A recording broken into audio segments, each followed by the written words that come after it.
hyposecretion of GH before puberty, तो it will cause dwarfism.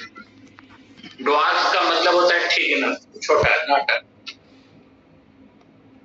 अब बच्चा है, अभी प्यूबर्टी नहीं आया, उसका हाइट बढ़ना चाहिए, बोन की लंबाई बढ़नी चाहिए, लेकिन ग्रोथ हार्मोन का सिक्रीशन कम हो रहा है, तो लॉन्ग बोन की लंबाई कम बढ़ेगी, बॉडी का हाइट भी कम होगा, और बाकी जो टिश्यू और मसल्स हैं उनका भी डेवलपमेंट प्रॉपर नहीं होगा.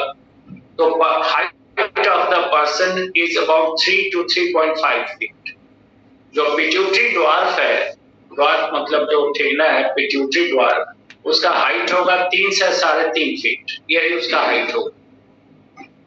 और बाकी तो आप जानते हैं हाइट 3 से 3.5 फीट होगा. और ब्लड ग्लूकोज लेवल कम होगा, because growth hormone come secrete हो रहा है, तो ग्लूकोज लेवल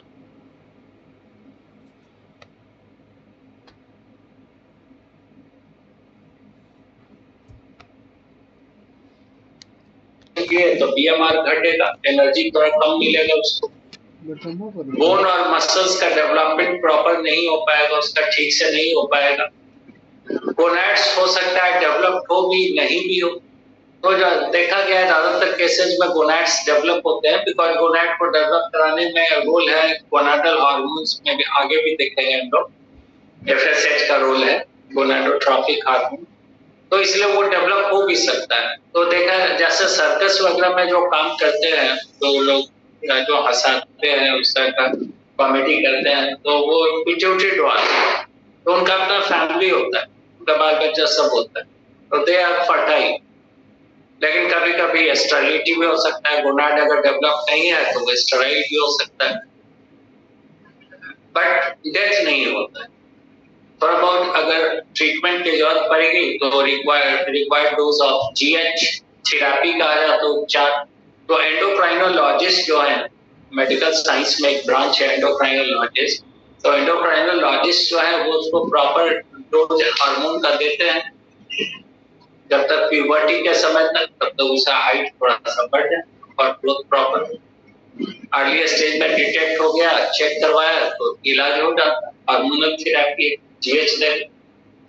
और दूसरा कंडीशन है growth hyposecretion of growth hormone after puberty. ये था बिफोर प्यूबर्टी, तो ड्वार्फिज्म हो गया. और पिट्यूटरी ड्वार्फिज्म के लिए एक टर्म है नैनिज्म और एटेलियोसिस भी कहते हैं. पिट्यूटरी ड्वार्फ के लिए एक टर्म है नैनिज्म, और इसी को एटेलियोसिस भी कहते हैं. तो नैनिज्म क्या है, एटेलियोसिस क्या है, पिट्यूटरी ड्वार्फ क्या है, एक ही मामला है. यानी hyposecretion of GH before puberty. Height कम हो गया 3-3.5 फीट, ग्लूकोज का लेवल कम हो गया, मेटाबॉलिक रेट कम हो गया, एनर्जी कम मिल रहा है ग्रोथ के लिए, बोन मसल्स वगैरह का प्रॉपर डेवलपमेंट नहीं हुआ, कभी कभी स्टेरिलिटी भी हो सकता है, लेकिन जिंदा रहेगा, थोड़ा बहुत उपचार की जरूरत पड़ सकती है. लेकिन हाइपोसिक्रेशन आफ्टर प्यूबर्टी, तो आफ्टर प्यूबर्टी तो जितना लंबाई बढ़ना था पर्सन का वो तो बढ़ गया. अब अगर लंबा हो गया, मान लीजिए कि वो 5.5-6 फीट लंबा हो गया, 5.5 फीट लंबा हो गया, अब उसके बाद उसमें ग्रोथ हार्मोन का सिक्रीशन कम होने लगा, तो हाइट घटेगा तो नहीं, वो लंबा हो गया तो अब लंबा से छोटा नहीं हो सकता. लेकिन जो कि जीएच का सिक्रीशन कम हो रहा है, तो जीएच का काम है टिश्यू प्रोटीन को सिंथेसाइज करना. और एक बात अच्छे से समझ लेना है कि जो भी टिश्यू प्रोटीन हम लोगों में बनता है, जैसे आज अगर कोई टिश्यू प्रोटीन बन रहा है, कहीं किसी टिश्यू में कोई प्रोटीन का सिंथेसिस हो रहा है, तो वो कुछ दिनों कुछ महीने में वो प्रोटीन डैमेज हो जाएगा, उसकी जगह फिर नया प्रोटीन रिप्लेस करेगा उसको. यानी एक साइक्लिक प्रोसेस है. इसको ग्रोथ का हिस्सा है. ग्रोथ का मतलब ये नहीं होता है सिर्फ बॉडी का लंबाई बढ़ना. बॉडी का कोई टिश्यू डैमेज होता है, डिजनरेट होता है, तो उसका मेंटेनेंस भी ग्रोथ ही कहलाता है. तो उसे मेंटेनेंस के लिए टिश्यू प्रोटीन का निर्माण कराता है जीएच. तो अगर पर्सन एडल्ट हो गया, हाइट वगैरह बढ़ गया, तो हाइट तो कम नहीं होगा, लेकिन जीएच की कमी के कारण उसके टिश्यू प्रोटीन का सिंथेसिस अब कम हो रहा है या नहीं हो रहा है, तो नतीजा होगा कि जो टिश्यू डैमेज होगा, जो वो डैमेज ही रह जाएगा, उसका रिपेयरिंग या मेंटेनेंस नहीं होगा। तो नतीजा होता है श्रंकन बॉडी, बॉडी सिकुड़ने लगता है। जैसे बुढ़ापे में शरीर सिकुड़ जाता है, हाइट वगैरह सब लगता है कि जैसे छोटा हो गया, शरीर सिकुड़ गया, उसका स्किन ढीला हो गया, इस तरह का अपीयरेंस आता है। मसल्स बोन्स वगैरह डिजनरेट होने लगते हैं जैसे ओल्ड एज में होता है। और बीएमआर भी थोड़ा घट जाता है, ब्लड ग्लूकोज लेवल कम हो गया, बिकॉज जीएच कम है तो ग्लूकोज लेवल कम हो गया, एनर्जी भी कम मिलेगा, बीएमआर थोड़ा घट गया और गोनैड्स डिजनरेट करने लगता है और नतीजा होता है पर्सन बिकम्स स्टेराइल। नहीं अगर रेमेडी किया गया, उपचार नहीं किया गया तो इट में भी फेटल, बिकॉज वैसे तो धीरे धीरे उसका सारा टिश्यू, बोन, मसल सब कुछ डैमेज होता जाएगा, अल्टीमेटली पर्सन विल डाई। तो उसका रेमेडी बहुत जरूरी है। रेमेडी है therapy with required dose of GH. जितना जीएच कम सीक्रेट हो रहा है, एंडोक्राइनोलॉजिस्ट उतना एक्स्ट्रा डोज जीएच उसको इंजेक्ट करें, जैसा वो समझेंगे जो डोज है उसके हिसाब से होते हैं। तो इसलिए ये चीज ध्यान रखना है कि hypo secretion of GH before puberty which is causing dwarfism or nanism or ateliosis is not fatal, वो डेथ नहीं कॉज करता है, बट एक्रोमिक्रिया, ये जो टर्म यूज किया है acromicria, it is the hyposecretion of GH after puberty, इसके लिए वर्ड है एक्रोमिक्रिया। एक्रोमिक्रिया में भी फेटल, ये फेटल हो सकता है। अब दूसरा कंडीशन है हाइपर सिक्रेशन ऑफ जीएच। तो हाइपर सिक्रेशन ऑफ जीएच में भी दो बात आती है, एक बिफोर प्यूबर्टी और दूसरा आफ्टर प्यूबर्टी। तो अगर बच्चा भी डेवलप हो ही रहा है, अभी प्यूबर्टी नहीं, प्यूबर्टी का हम लोग इसलिए कहते हैं, हम लोग जानते हैं इस चीज को, आप भी समझ चुके हैं कि प्यूबर्टी के समय में गोनेडल लेवल हार्मोन का लेवल जब बढ़ता है तो जो ग्रोथ जोन है मेटाफाइसिस वो कैल्सिफाइड हो जाता है। तो जब कैल्सिफाइड हो गया तो ग्रोथ का बढ़ना रुक जाता है, लेकिन बिफोर प्यूबर्टी तो अभी कैल्सिफाइड नहीं है, वहां तो हाइलाइन कार्टिलेज है मेटाफाइसिस पे, तो ग्रोथ हार्मोन को एक्शन का पूरा मौका है। अब ऊपर से ग्रोथ हार्मोन का सिक्रीशन ज्यादा हो रहा है तो जाहिर सी बात है बोन की लंबाई काफी बढ़ेगी। अब बोन की लंबाई बढ़ेगी तो हाइट भी बढ़ेगा। तो hypersecretion of GH before puberty causes gigantism, gigantism कहते हैं, जाइगेंटिक हो जाता है पर्सन, यानी पर्सन का जो हाइट होता है वो 7.5 से 8 फीट लंबा हो सकता है। पर्सन का हाइट 7.5 फीट, 7.5 फीट से ऊपर ही रहेगा, वो पर्सन जाइगेंटिक पर्सन हो गया। बोन की लंबाई बढ़ती गई तो हाइट बढ़ता गया, शरीर दुबला पतला रहेगा लेकिन लंबा रहेगा। आप भी समझ सकते हैं, जैसे डबल स्टोरी बिल्डिंग बनाने के लिए जितना सीमेंट बालू छड़ जो जमा किया गया कि इसका 2 तल्ला मकान बनाएंगे, और उतना ही मटेरियल में कोई कहेगा नहीं हम इसमें 4 तल्ला बनाएंगे, उतना ही सीमेंट बालू छड़ में हम 4 स्टोरी बनाएंगे, सिर्फ ईंट जोड़ेंगे, बाकी हम मसाला को कम करेंगे, छड़ कम डालेंगे। तो आप समझ सकते हैं बिल्डिंग तो बन जाएगा बट वो कमजोर होगा।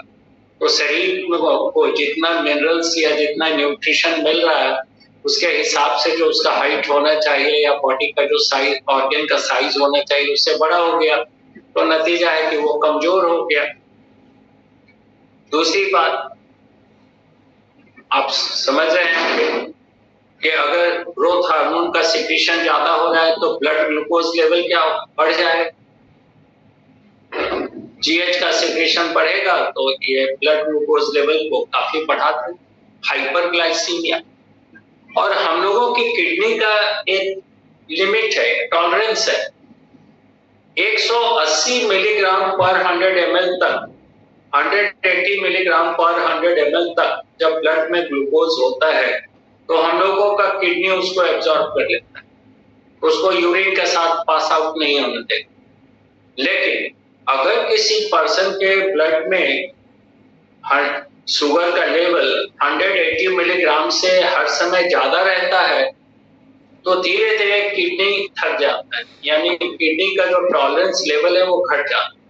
वो धीरे धीरे ग्लूकोज को एब्जॉर्ब करना छोड़ देता है और नतीजा होता है glucose passes out with urine.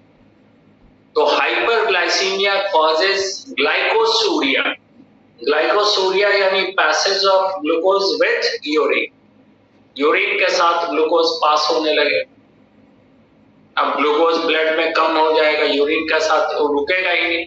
जैसे ग्लूकोज लेवल बढ़ा तुरंत पास आउट हो जाएगा यूरिन के साथ, तो बीएमआर घटेगा, बिकॉज शुगर का लेवल उसको शुगर अवेलेबल नहीं है।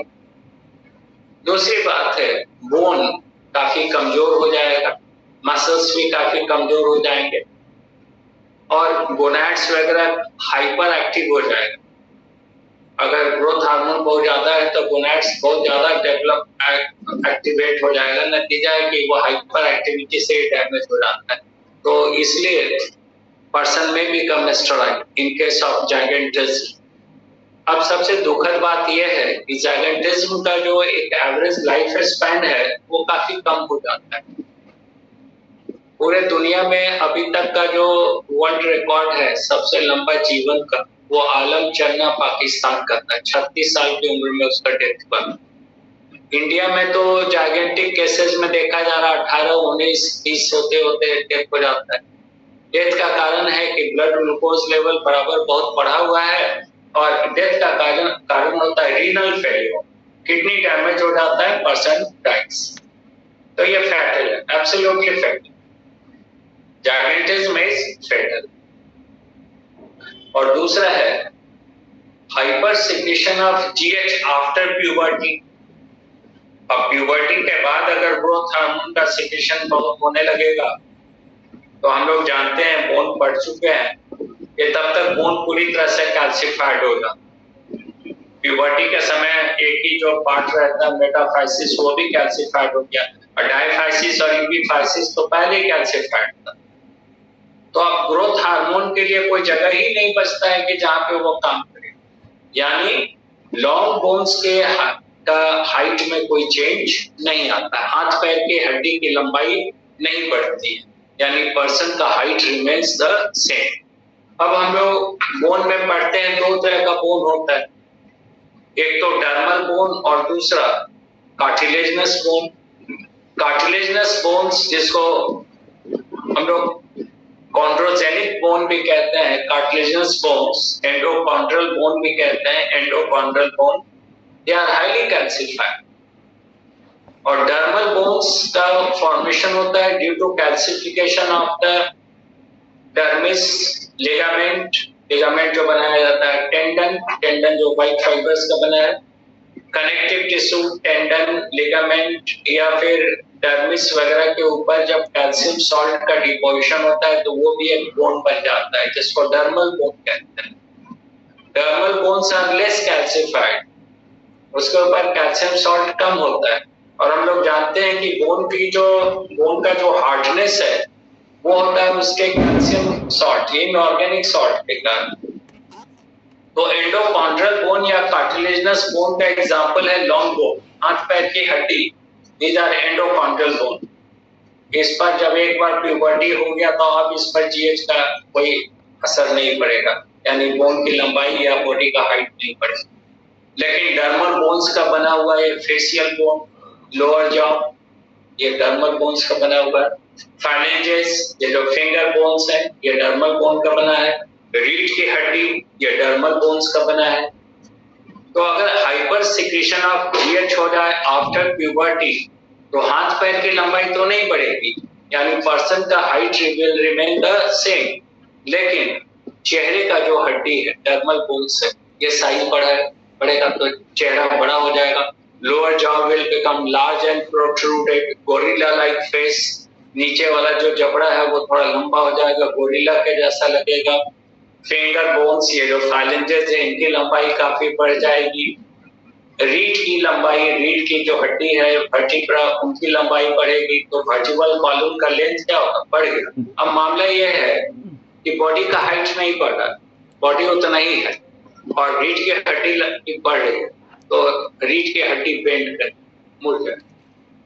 अब बॉडी का हाइट नहीं बढ़ा है और रीढ़ की हड्डी की लंबाई बढ़ रही, तो सीधा नहीं रहेगा, वो मुड़ जाएगा, ऐसा मुड़ जाएगा, बेंड करेगा, कुबर के जैसा, पीठ जैसे बुढ़ापे में ऐसे तो बहुत लोगों का पीठ झुक जाता है, कुबर के जैसा हो जाता है, पीठ पे उभरा हुआ रहता है, वैसे ही हो जाएगा, यानी बेंडेड वर्टिब्रल कॉलम।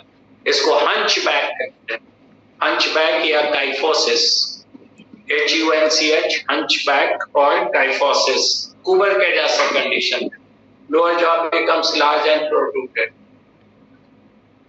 ये हो जाएगा, फिंगर बोन्स ये सब बड़ा हो जाता है।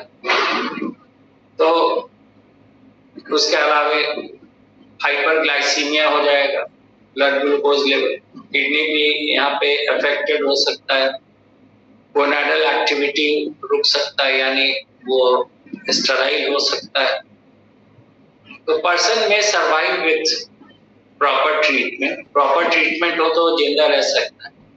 Gigantism is fatal, but in case of acromegaly, इसको एक्रोमेगैली कहा या हंचबैक या काइफोसिस। हंचबैक या काइफोसिस तो आप समझ गए, कुबर के जैसा हो जाता है, और एक्रोमेगैली इसलिए, एक्रोल पार्ट कहलाता है एक्सट्रीमिटीज। हम लोगों के शरीर के बाहर जो उभार है इसको एक्सट्रीमिटीज कहते हैं, जैसे ईयर है, नोज है, फिंगर्स हैं, दीज आर एक्सट्रीमिटीज। तो ये सब बना हुआ है डर्मल बोन्स का, तो इनका साइज क्या होगा, बढ़ जाता है। तो enlargement of the extremities is called acromegaly. Acral part मतलब extremities, acral part मतलब जो शरीर से बाहर थोड़ा अलग नजर आता है, उसका साइज बढ़ जाता है, इसलिए कंडीशन है acromegaly। ये फेटल नहीं है, लेकिन प्रॉपर इलाज की जरूरत पड़ती है। तो ये हम लोगों ने GH पढ़ा। GH में दो तरह का प्रॉब्लम आता है, और क्वेश्चन जब आपसे नीट में पूछेगा तो वहां बहुत सिंपल पूछेगा, इस पर ज्यादा नहीं पूछेगा। पूछेगा कि hyposecretion of GH before puberty, option में दे देगा तो आंसर हो जाएगा ड्वार्फिज्म, नैनिज्म या एटेलियोसिस, या कभी ऐसा दे देगा एटेलियोसिस इज कॉल्ड ड्यू टू, तो उसमें दे देगा hyposecretion of GH before puberty. और आफ्टर प्यूबर्टी एक्रोमेग्रिया, जहां बॉडी स्ट्रेन करने लगेगा, सिकुड़ने लगेगा, बिकॉज जो डैमेज हो रहा है टिश्यू प्रोटीन उसका रिप्लेसमेंट नहीं हो रहा है, बिकॉज GH का सिक्रीशन कम है। और अगर हाइपर सिक्रीशन होता है तो प्यूबर्टी के पहले ज़ाइगेंटिज्म और प्यूबर्टी के बाद एक्रोमेगैली। तो ये हो गया GH। अब हम लोग दूसरा हार्मोन डिस्कस कर रहे हैं, थायरोट्रॉपिक हार्मोन, जिसको थायराइड स्टिमुलेटिंग हार्मोन भी कहते हैं, and it is also called thyrotropin. तो तीन नाम है, thyroid stimulating hormone, short form हो गया TSH, दूसरा है थायरोट्रॉपिन, और तीसरा है थायरोट्रॉपिक हार्मोन। नाम से ही मालूम हो रहा है इस पर एक्शन होगा थायराइड ग्लैंड पे। अब इसका फीडबैक देखिए, हम लोगों ने कहा था कि मॉलिक्यूलर वेट होता है GH का 21,500, जबकि थायराइड का या जो TSH है इसका मॉलिक्यूलर वेट होता है 25,000, 25,000। It is the molecular weight of TSH, thyroid stimulating hormone, जिसको थायरोट्रॉपिक हार्मोन भी कहते हैं या थायरोट्रॉपिन भी कहते हैं। तो जैसे GH था वैसे ही इसका भी फीडबैक होगा, इसमें ज्यादा प्रॉब्लम नहीं है। फीडबैक एक बार समझ लीजिएगा तो सब जगह वही, इसमें कोई टेंशन नहीं। देखिए इसका सीधा संबंध है, ये मान लीजिए कि TSH रिलीज हो रहा है, थायराइड स्टिमुलेटिंग हार्मोन TSH, और इसको ऊपर से ये TSH रिलीज हो रहा है, थायराइड स्टिमुलेटिंग हार्मोन। कहां से रिलीज हो रहा है, तो एंटीरियर लोब ऑफ पिट्यूटरी में ये सेल है थायरोट्रॉप। सेल का नाम क्या है, thyrotrope. It is the part of pituitary, anterior lobe of pituitary. तो जब कभी भी ब्लड में TSH का लेवल कम होगा तो यहाँ पे जो थायरोट्रॉप्स है, ये सेल है thyrotrope, anterior lobe of pituitary का पार्ट है। Whenever the blood level of TSH will decrease, level of TSH in the blood will decrease, it will activate the thyrotrophs to release greater amount of TSH। ये हो गया direct negative feedback, जिसको servo negative feedback भी कहते हैं। Product है TSH, producer है producer है थायरोट्रॉप, दोनों के बीच रिश्ता है। अब यहाँ हाइपोथैलेमस है, तो अब TSH का सिक्रीशन कम होता है, तो it also activates the hypothalamus to release TRF, thyroxine release factor, or TRF will act upon the thyrotrophs of pituitary, thyrotroph will release the TSH। तो ये हो गया hypophyseal regulation, and this one is hypothalamic regulation। यानी एक तीसरा component आ गया। तीसरा component यहाँ क्या हुआ? TRF। जैसे ग्रोथ हार्मोन में था GHRF, यहाँ है TRF, थायरॉक्सिन रिलीज फैक्टर। ये रिलीज हुआ हाइपोथैलेमस से, जो हम लोगों ने कहा था न्यूरोपेप्टाइड आता है पिट्यूटरी पोर्टल सिस्टम से। एनीवे, तो ये फीडबैक हो गया। अब देखिए TSH का काम क्या है, नाम से भी आपको मालूम हो रहा है इसका काम क्या हो सकता है। थायराइड ग्लैंड जब हम लोग पढ़ेंगे, मान लिया थायराइड का सेक्शन बना रहे हैं, ये सेक्शन, तो थायराइड का जो आउटर कवर है इट इज कॉल्ड कैप्सूल। आगे पढ़ना ही है पिट्यूटरी के बाद तो थायराइड ही पढ़ेंगे। तो outer most cover of the thyroid is capsule. It is made up of collagen fibre. ये बना होता है कोलेजन फाइबर का, and it is protective in function. इसका काम प्रोटेक्शन देना है। अब इसके अंदर दो तरह के सेल्स होते हैं। There are two types of cells present in the thyroid। ये दो तरह के सेल्स हैं। ये जो आप सेल देख रहे हैं, दिस वन, इसको फॉलिकुलर सेल कहते हैं। और टिश्यू में बताया था कि फॉलिकल कहते हैं when the cells together form a spherical group surrounding the central space or lumen। यानी सेल्स जब मिलकर एक स्फेरिकल ग्रुप बनाता है और उसके बीच में एक सेंट्रल स्पेस या ल्यूमेन होता है, तो ऐसे सेल को फॉलिकुलर सेल कहते हैं और इस स्ट्रक्चर को फॉलिकल कहते हैं। तो this structure is thyroid follicle, ये थायराइड फॉलिकल। और दूसरा होता है पाराफॉलिकुलर सेल, तो ये फॉलिकल नहीं बना रहा। तो follicular cell release the hormone thyroxine, follicular cell release करता हार्मोन थायरॉक्सिन, और पाराफॉलिकुलर सेल रिलीज करता हार्मोन TCT, थायरोकैल्सिटोनिन, जो ब्लड से कैल्शियम को रिमूव करके बोन के ऊपर डिपॉजिट करवाता है। तो अब ये जो TSH है, ये कैसे काम करता है वो थोड़ा सा बता दे। हालांकि ये तो थायराइड में पढ़ना था, जब बात आई है तो बता दें। ये ब्लड कैपिलरी है, ब्लड लेकर आ रहा है थायराइड ग्लैंड के अंदर। ये ब्लड कैपिलरी है, इससे ब्लड फ्लो कर रहा है। और जो हम लोग फूड लेते हैं, चाहे सॉल्ट वगैरह लेते हैं, उसमें आयोडीन है। बहुत सारा फूड है जिसमें आयोडीन है। सॉल्ट तो हम लोग टेबल सॉल्ट लेते हैं तो उसमें आयोडीन है ही। तो आयोडीन है, और ये आयोडीन मौजूद है इस ब्लड में।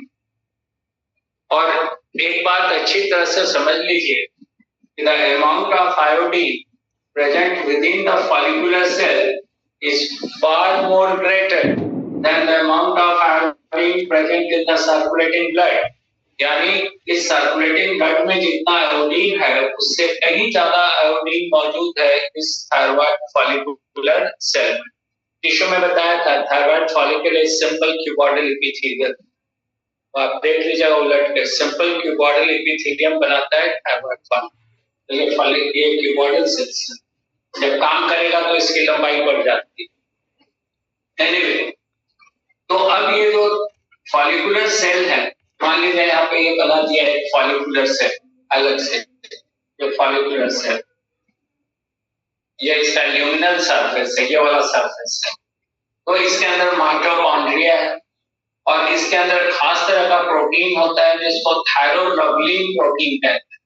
इसमें माइटोकॉन्ड्रिया भी है, ये न्यूक्लियस है, दिस इज द न्यूक्लियस, ये सब माइटोकॉन्ड्रिया है। और सबसे इंपॉर्टेंट है ये थायरोग्लोबुलिन प्रोटीन। थायरोग्लोबुलिन प्रोटीन नाम से मालूम हो गया, ग्लोबुलिन है। प्रोटीन का नेचर क्या है? ग्लोबुलिन। थायरोग्लोबुलिन कह रहे हैं बिकॉज इसका सिंथेसिस होता है थायराइड फॉलिकुलर सेल में। ये जो थायरोग्लोबुलिन है उसमें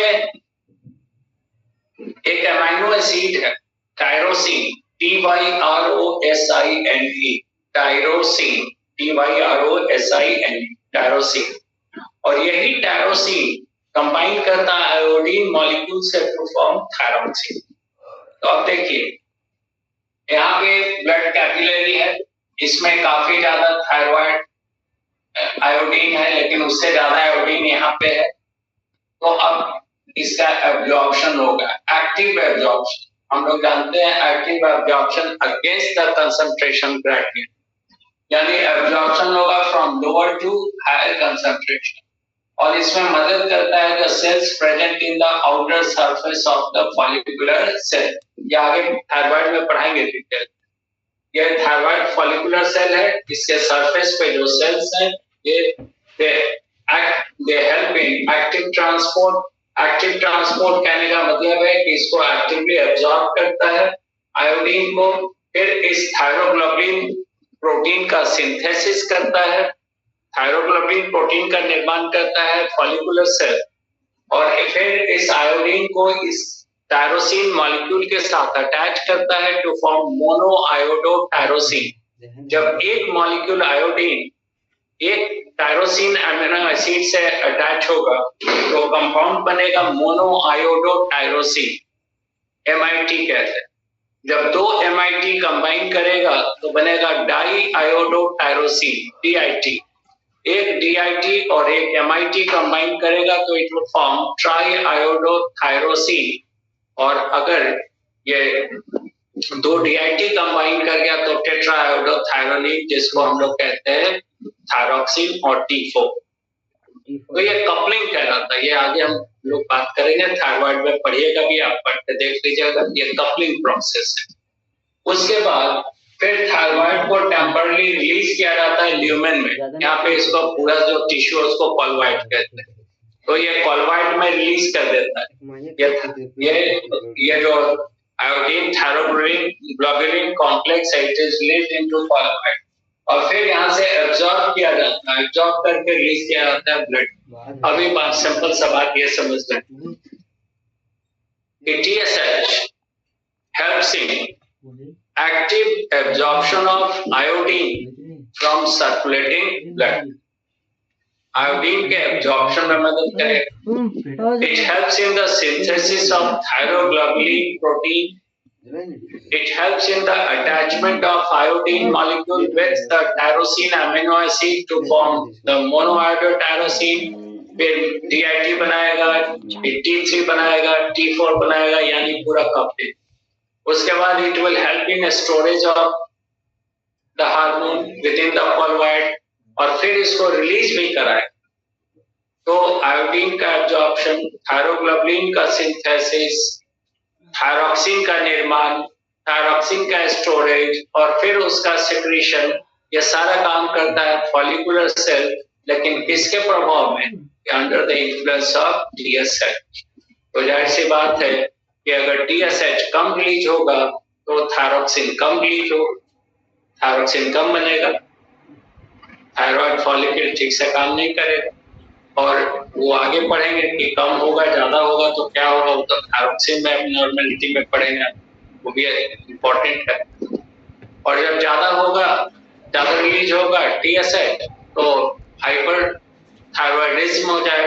हाइपर थायराइडिज्म यानी थायराइड ज्यादा काम करेगा, ज्यादा थायरोक्सिन रिलीज करेगा, जिसमें ग्रेव्स डिजीज पढ़ेंगे, एक्सोथैलेमिया, और कम काम करेगा तो इसमें गर्ल्स डिजीज पड़ेंगे,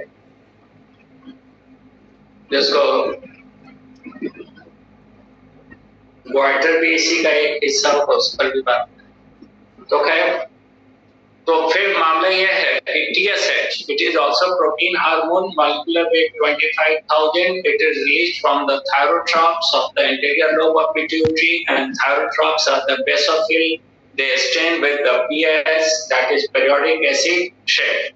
Feedback देखेंगे तो direct negative feedback in between the TSH and the thyrotroph of anterior lobar pituitary जिसको hypophyseal regulation कहेंगे, और दूसरा the feedback relationship, negative feedback relationship between the TSH and the TRF, which is released from the hypothalamus. इसको hypothalamic regulation कहेंगे, indirect और long negative feedback.